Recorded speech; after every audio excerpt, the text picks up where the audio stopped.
నమస్తే. First of all Sajjala Ramakrishna Reddy తాడేపల్లిలో మాట్లాడుతున్నారు. ఆ లైవ్ చూద్దాం.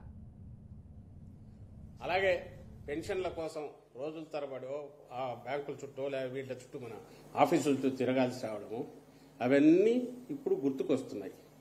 దాంతో జనంలో వచ్చిన తిరుగుబాటు, చంద్రబాబు నాయుడు మీద పాతవన్నీ గుర్తుకొచ్చి వాళ్ళు శాపాలు పెట్టడం ఇవి చూసి జడుచుకొని మా మీద మళ్ళీ కౌంటర్ అటాక్ చేయాలని చేస్తున్నాడు. కారణం ఆయన ఈ వ్యవస్థ ఏదైతే వాలంటీర్ వ్యవస్థ చేసే పనిని ఈరోజు మళ్ళీ ఏ వాలంటీర్లు తిట్టాడో తనే అంటున్నాడు. 2 నెలల్లో మేము వచ్చేస్తాము, 4,000 పంపిస్తాము వాలంటీర్ల ద్వారా అని. నువ్వు అదే వాలంటీర్లు వద్దన్నావు, వాళ్ళ వల్ల నీ నష్టాలన్నావు. ఆఖరకు అసలు ఉద్యోగాలే ఇవ్వలేదన్నాడు. ఈరోజు దాన్ని ఒప్పుకుంటున్నాడు. మళ్ళీ మీకు సెక్రటరీ 1,20,000 మంది ఉద్యోగులు ఉన్నారు కదా, శాశ్వత పర్మనెంట్ ఉద్యోగులు, వాళ్ళతో ఇప్పించండి. అంటే అతను చంద్రబాబు నాయుడు తాను ఎంతసేపు స్వార్థం తప్ప వేరే చూసుకొని ఒక దాని ఏమంటాం సమాజంలో ఉండడానికి కూడా అర్హత లేని ఒక వ్యక్తిగా ఇప్పటికే గుర్తింపు పొందిన చంద్రబాబు నాయుడు మన దురదృష్టవశాత్తు ఒక పార్టీ అధ్యక్షుడిగా ఉండడం, ఆ పార్టీ ఇప్పుడు అవసర దశలో ఉన్న ఆ పార్టీ అధ్యక్షుడిగా ఆయన ఏం చేస్తున్నాడో ఆయనకు తెలియట్లా.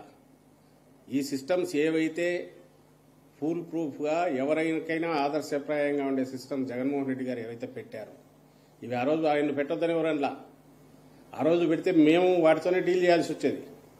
నువ్వు ఆ రోజు జన్మభూమి కమిటీల బదులు ఇది సిస్టమ్ పెట్టింటే డెలివరీ మెకానిజం జగన్మోహన్ రెడ్డి గారు వచ్చి దాని మీద డిపెండ్ అయ్యేవారు.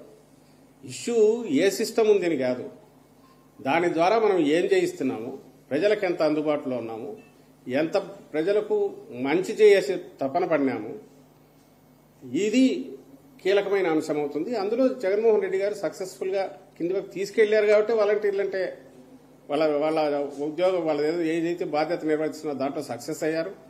ప్రజల్లో కూడా ఆ సిస్టమ్కి మంచి పేరు వచ్చింది. దానివల్ల ఉపయోగం ఉందని అదర్ స్టేట్స్ కూడా గుర్తించాయి. ప్రతి ఒక్కరూ దాన్ని పొగుడుతున్నారు. ఇది ఇంతకుముందు ఎందుకు జరగలేదు, జరిగింటే బాగుండేది ఇలాంటి ఎఫిషియెంట్ సిస్టమ్. నువ్వు దాన్ని దెబ్బ కొట్టాలని చూసావు, దాని ద్వారా ఏ ప్రయోజనం అయితే కిందికి ఇస్తున్నామో దానిలోనూ దెబ్బ కొట్టాలని చూసావు. ఆఖరకు ఉడుకుమోత్తనంతో కడుపు మంటతో ఈరోజు దానికి టెంపరీగా తాత్కాలికంగా ఈసీతో బ్రేక్ వేయించావు. వేయించి ఇప్పుడు 2 పత్రికల చేతిలో ఉన్నాయో 3 టీవీ ఛానళ్ల చేతిలో ఉన్నాయని అడ్డంగా ఈరోజు ఏదో పెట్టారు. పండుటాకుల మీద పగ అని ఒకడు, కావాలని శవరాజకీయాలు చేస్తున్నానని ఒకడు, అదే తీసుకుని చంద్రబాబు నాయుడు ఎక్కడ మీటింగ్లో దాని ఆ మాటే మాట్లాడతారు. ఉన్నది సిస్టంలోనే వాలంటీర్ వ్యవస్థ ద్వారా మామూలుగా అయితే ఫస్ట్ డే 80% పైన అయ్యేది. ఇప్పుడు ఉన్న సిస్టమ్నే ఎఫిషియెంట్గా వాడుకోవడం ద్వారా ప్రభుత్వం ఈరోజు మార్నింగ్కు 60% పూర్తి అయినట్టు ఇన్ఫర్మేషన్ వచ్చింది. నడుస్తోంది, బట్ ఇబ్బందులు ఉన్నాయి. ఎందుకంటే ఇంటి దగ్గరికి తెచ్చి ఇవ్వడానికి నడవలేని వాళ్ళకు, ఓల్డ్ వీళ్లకు, పీపుల్కు, వికలాంగులకు, అలాగే వాళ్ళు వెళ్ళి తెచ్చుకోవాల్సి రావడం మధ్య ఉండే తేడా ఖచ్చితంగా ఉంటుంది. ఆ ఇబ్బంది అయితే వాళ్ళు పడుతున్నారు. కానీ కారణం ఎవరైతే వాళ్ళు గుర్తించినారు. కారణం గుర్తించినారు కాబట్టి చంద్రబాబు నాయుడు జడుచుకొని లేనిపోనివేవో చెప్పి మా మీద ఉల్టా ఆరోపణలు చేసే దుస్సాహసం చేస్తున్నాడు. వాస్తవానికైతే ఉన్న దాంట్లోనే ఎఫిషియెంట్గా చేసి 2-3 రోజులు అది పూర్తి అవుతుంది. వీళ్ళు ఈరోజు మాకు ప్రభుత్వానికి గుర్తు చేయాల్సిన అవసరం లేదు. ఇక్కడ ఇంతమంది ఉన్నారు, అక్కడ అంతమంది ఉన్నారు, వాళ్ళతో చేయించవచ్చు కదా, వీళ్లతో చేయించవచ్చు కదా, ఇవన్నీ చెప్పాల్సిన అవసరం లేదు. అడ్డం కొట్టింది నువ్వు. దానికి నువ్వు ఎంత సంజాయిషి ఇచ్చినా ఎవరైతే అంగీకరించరు, జనం ఆల్రెడీ అర్థం చేసుకున్నారు. రేపు అది ఎన్నికల్లో కూడా అది కనపడుతుంది. దానికి అవ్వాతాతలకు ఈ రోజు ఈ పరిస్థితి వచ్చిందంటే దానికి కారణం టీడీపీ అని మీరు చెప్తున్నారు. టీడీపీ కాదు వైసీపీ అన్నారు. ఇవన్నీ పక్కన పెడితే టీడీపీ రాజమండ్రి అభ్యర్థి నేనే పెన్షన్ లో వాలంటీర్లతో ఇవ్వకుండా ఆపించాను ఆంధ్రప్రదేశ్గా ప్రెస్ మీట్ ఎలా చూస్తారు సార్? అంటే అందరికీ తెలిసింది. అక్కడ ఎవరో ఆ అభ్యర్థి తను ఓపెన్ గా అన్నాడు. కానీ వీళ్ళు కూడా అంతకుముందు అదే అన్నారు. వీళ్ళు ఈ మాటలు అన్నవి ఎప్పుడైతే దీన్ని గుర్తించినప్పుడు వీళ్ళు అన్నారు. ఈరోజు ఎప్పుడైతే అది ఒకసారి ఆ ఆగ్రహం, ఆ కోపం సునామీ మాదిరి వచ్చి మీద పడుతోంది, ప్రజా ఆగ్రహం అంతా చవి చూడాల్సి వస్తుంది, మామూలుగా చిత్తగొట్టరు, జనం మామూలుగా కొట్టరు, ఎన్నికలు 4 రోజుల్లో ఉన్నాయని భయం పెట్టుకుందో అప్పుడు ఈ సాకులు ఏవో చెప్తున్నారు, మా మీద ఇది చేయాలని ప్రయత్నం చేస్తున్నారు తప్ప ఇంటెన్షన్ అయితే క్లియర్.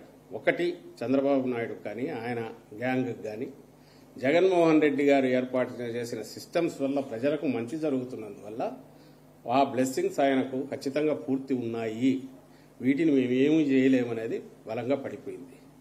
ఆ సమయంలో దాన్ని ఎలాగో ఆ జనంలో ఉండే ఇది ఆపలేరు కాబట్టి ఏదైతే కారణమని వాళ్ళు అనుకుంటున్నారో ఇందుకు ఆ సిస్టమ్ను దెబ్బ కొడితే, ఈసీ మీద ప్రెషర్ తీసుకొచ్చేసి ఆ సిస్టమ్ను దెబ్బ కొడితే ఈ 2 నెలల్లో ఆ ఆగ్రహం కోపం జగన్ గారి మీదకి పోతుంది అనేది వాళ్ళ ఉద్దేశం.